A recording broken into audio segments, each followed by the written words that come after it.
Polda Metro Jaya menolak laporan yang dilayangkan aktivis HAM Haris Azhar dan sejumlah perwakilan koalisi masyarakat sipil terkait kejahatan ekonomi di Papua yang diduga dilakukan Menko Marves Luhut Binsar Panjaitan. Meski telah membawa sejumlah barang bukti berupa dokumen yang berkaitan dengan kejahatan ekonomi dan gratifikasi di Papua. Dalam proses laporannya, pelapor mengatakan bahwa penyidik tidak memberikan alasan yang pasti perihal penolakan laporan mereka terhadap Luhut Binsar Panjaitan.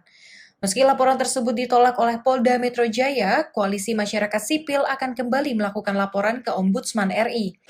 Yang melibatkan Luhut Binsar Panjaitan ya, kepada Direktorat Reserse Kriminal Khusus Polda Metro Jaya, dan kemudian setelah berdebat selama beberapa jam, akhirnya pihak Direktorat Reserse Kriminal Khusus memutuskan untuk menolak laporan kita.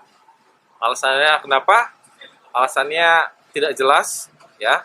Kita sudah berdebat tadi soal KUHP tentang hak masyarakat untuk membuat laporan pidana, dan kemudian dijawab menggunakan PP 43 tahun 2018 tentang tata cara peran serta masyarakat. Kita ikut dengan itu, dan kemudian sepakat membuat laporan. Ternyata di bawah kita tetap ditolak, tidak ada membuat laporan. Kita hanya bisa kemudian memasukkan surat saja, gitu ya.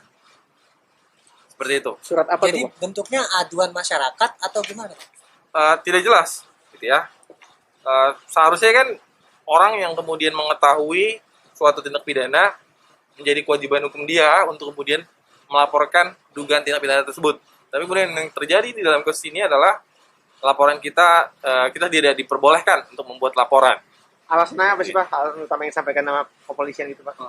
Alasannya ya dalam tindak pidana korupsi itu tidak bisa membuat laporan, gitu. Jadi itu alasan yang bagi kami itu alasan yang dibuat-buat ya untuk kemudian menolak laporan. Karena apa? Karena kita menduga kuat bahwa yang kita laporkan adalah orang yang merupakan bagian dari kekuasaan, gitu ya.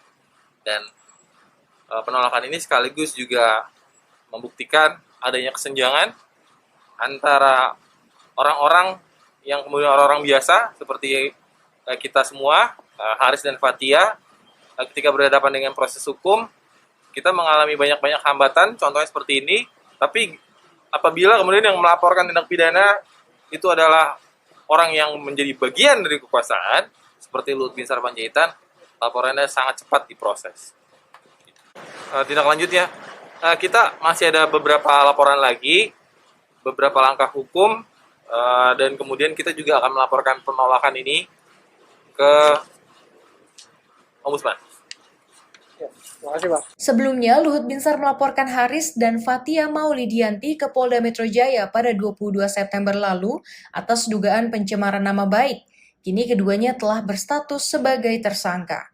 Laporan itu dilayangkan Luhut atas dasar video berjudul Ada Lord Luhut di balik relasi ekonomi Ops Militer Intan Jaya yang diunggah akun Garis Azhar di kanal YouTube.